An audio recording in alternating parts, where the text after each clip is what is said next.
Les récents Jeux olympiques d'hiver ont captivé le monde avec des athlètes de 89 pays qui ont concouru dans 98 épreuves. Remarquablement, 10 de ces athlètes étaient membres de l'Église de Jésus-Christ des Saints des Derniers Jours, et 3 d'entre eux ont gagné des médailles évoquées par les nouvelles de l'Église: Christopher Vogt, Noel Packer-Space et Tora Bright.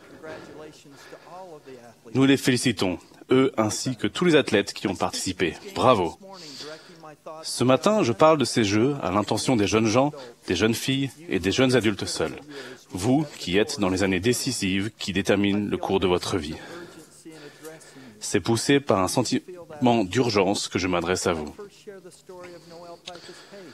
Pour que vous ressentiez cette urgence, je vous raconte l'histoire de Noel Packer-Space, une de ces athlètes membres de l'Église. Dans le sport que pratique Noel, le skeleton, les athlètes prennent de la vitesse en courant, puis plongent la tête la première sur une petite luge, le visage à quelques centimètres de la glace. Ils glissent sur une piste sinueuse et glacée à une vitesse qui peut atteindre les 145 km/h. Il est remarquable de constater que des années de préparation sont un succès ou un échec en fonction de ce qui se produit au cours de 4 manches intenses de 60 secondes chacune. Les rêves de Noël pour les Jeux Olympiques de 2006 furent anéantis lorsqu'un terrible accident la laissa avec une jambe fracturée. Lors des Jeux Olympiques de 2010, ses rêves furent de nouveau déçus quand 1/10 de seconde l'empêcha de remporter une médaille. Pouvez-vous imaginer son anxiété tandis qu'elle attendait de commencer sa première course aux Jeux Olympiques de 2014 ? Ces années de préparation allaient se concrétiser en seulement une poignée de secondes, 4 minutes au total. Elle avait passé des années à se préparer à ces 4 minutes, et elle passerait ensuite le reste de sa vie à y repenser. La course finale de Noël a été presque parfaite. Nous n'oublierons jamais son bond dans les gradins pour prendre sa famille dans ses bras après avoir franchi la ligne d'arrivée, s'exclamant « On a réussi !» Les années de préparation avaient porté leurs fruits. Nous avons vu son médaillon des jeunes filles autour du cou pendant que l'on plaçait sa médaille d'argent. Peut-être semble-t-il injuste que tous les rêves olympiques de Noël dépendent de ce qu'elle a fait pendant ces 4 courtes minutes. Mais elle le savait, et c'est la raison pour laquelle elle s'est préparée avec tant de diligence. Elle a ressenti l'importance et l'urgence de ces 4 minutes et ce qu'elles signifieraient pour le reste de sa vie. Nous nous souvenons aussi de Christopher Vogt, un des membres de l'équipe qui a gagné la médaille de bronze de la course de bobsleigh à 4. Alors qu'il aurait pu abandonner après un accident catastrophique aux Jeux Olympiques de 2010, il a choisi de persévérer.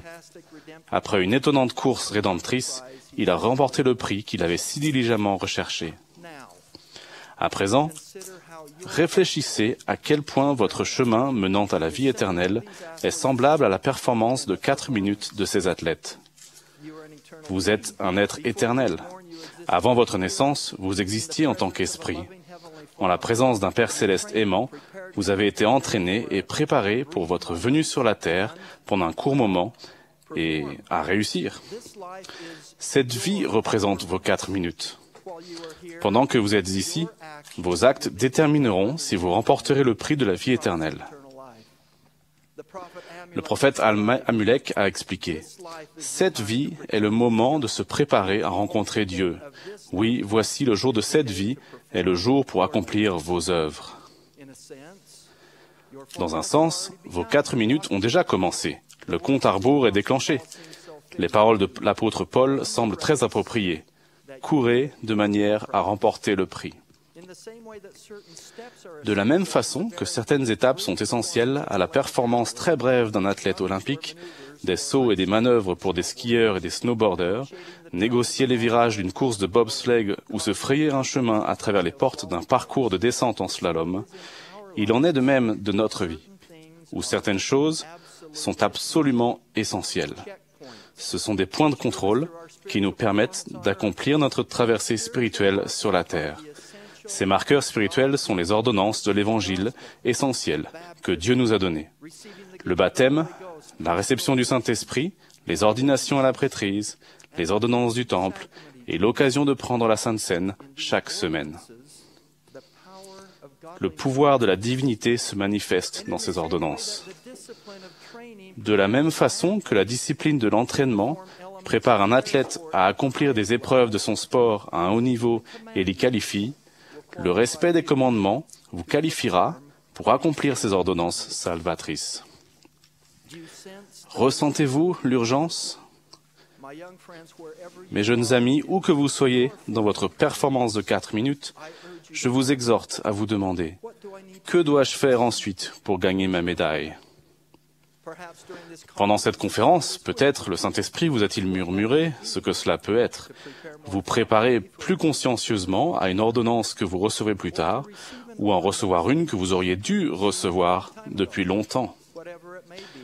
Quoi que ce soit, accomplissez-le. Faites-le maintenant et n'attendez pas. Vos 4 minutes passeront vite et vous aurez le reste de l'éternité pour penser à ce que vous avez fait dans cette vie. L'autodiscipline est nécessaire. La prière quotidienne, l'étude des Écritures et l'assistance aux réunions de l'Église doivent être la base de votre entraînement. Il est requis une habitude constante d'obéissance aux commandements, de respect des alliances que vous avez contractées et d'observance des principes du Seigneur énoncés dans « Jeunes soyez forts ». Peut-être êtes-vous conscient que certaines choses dans votre vie menacent de ralentir ou même d'arrêter votre progression spirituelle. Si c'est le cas, suivez le conseil de Paul. Rejetons tout fardeau et le péché qui nous enveloppe si facilement et courons avec persévérance dans la course qui nous est offerte. Il n'est pas encore trop tard pour se repentir, mais ce peut être bientôt le cas parce que personne ne sait quand vos 4 minutes seront écoulées. Il se peut que vous pensiez « J'ai déjà tout gâché. Mes 4 minutes sont déjà une catastrophe. Je n'ai plus qu'à abandonner. » Si c'est le cas, arrêtez de penser cela et ne le repensez jamais plus. Le miracle de l'expiation peut compenser les imperfections de notre performance.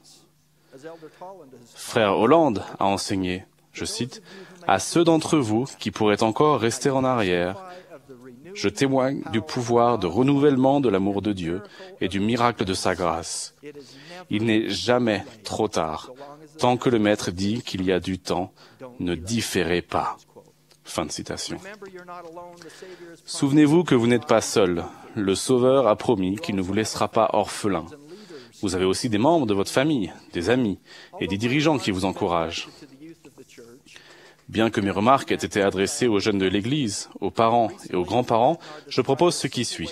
Récemment, frère Bednar a décrit un moyen simple de procéder à une évaluation familiale pour enregistrer la progression sur le chemin des alliances au moyen des ordonnances essentielles. Tout ce dont on a besoin, c'est d'une feuille de papier comportant 2 colonnes. L'une intitulée « Non » et l'autre « Plan pour ordonnance prochaine ou nécessaire ». Je l'ai fait récemment en inscrivant chaque membre de ma famille. Parmi eux, j'ai marqué un petit-fils nouveau-né, devant être bientôt béni, un petit-fils de 6 ans dont la préparation au baptême était essentielle, et un fils atteignant 18 ans, dont la préparation à la prêtrise et à la dotation du temple était imminente. Cette activité simple m'a aidé à mieux assumer notre rôle pour aider chaque membre de ma famille à progresser sur le chemin des alliances avec un plan d'action pour chacun d'eux. Peut-être est-ce une idée que vous pouvez utiliser et qui conduira à des discussions familiales, des leçons de soirée familiales, une préparation et même des invitations à des ordonnances essentielles dans votre famille. En tant que skieur et snowboarder moi-même, j'ai été impressionné par la performance de 4 minutes de la snowboardeuse australienne Tara Bright, médaillée d'argent à la compétition de ski halfpipe. Elle a ébloui le monde en finissant une course presque parfaite par un double saut périlleux arrière. Cependant, c'est son comportement envers ses concurrentes, empreint d'amour chrétien, qui a le plus impressionné et surpris le monde entier. Elle a remarqué que Kelly Clark, snowboardeuse américaine, qui avait fait une mauvaise première course dans la manche finale, semblait nerveuse avant sa deuxième course. Kelly se rappelle, « Elle m'a prise dans ses bras, elle m'a tenue ainsi jusqu'à ce que je me calme suffisamment et que je ralentisse ma respiration. C'était bon d'être réconforté par une amie. » Kelly Clark allait plus tard rejoindre Tara sur le podium des vainqueurs en gagnant une médaille de bronze. Quand on lui a demandé la raison de cet acte inhabituel envers son adversaire, ce qui pouvait mettre sa médaille d'argent en danger, Torah a simplement répondu, « Je suis une concurrente, je veux faire de mon mieux, mais je veux que mes adversaires fassent aussi de leur mieux. » Avec cela, quelqu'un a-t-il besoin de vos encouragements? Un membre de votre famille, un ami, un camarade de classe ou un membre de votre collège? Comment pouvez-vous les aider à bien utiliser leurs 4 minutes? Chers amis, vous êtes au beau milieu d'un voyage exaltant.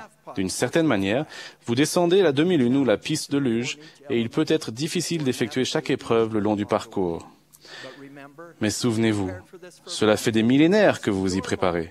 Le moment est venu de faire vos preuves. Ce sont vos 4 minutes. Le moment est venu. J'ai la plus grande confiance en vos capacités. Le Sauveur du monde est à vos côtés. Si vous recherchez son aide et suivez ses conseils, comment pouvez-vous échouer? Je conclus en témoignant de la bénédiction que c'est d'avoir un prophète vivant, le président Monson, et de Jésus-Christ, et de son rôle en tant que sauveur et rédempteur. En son nom sacré, Jésus-Christ. Amen.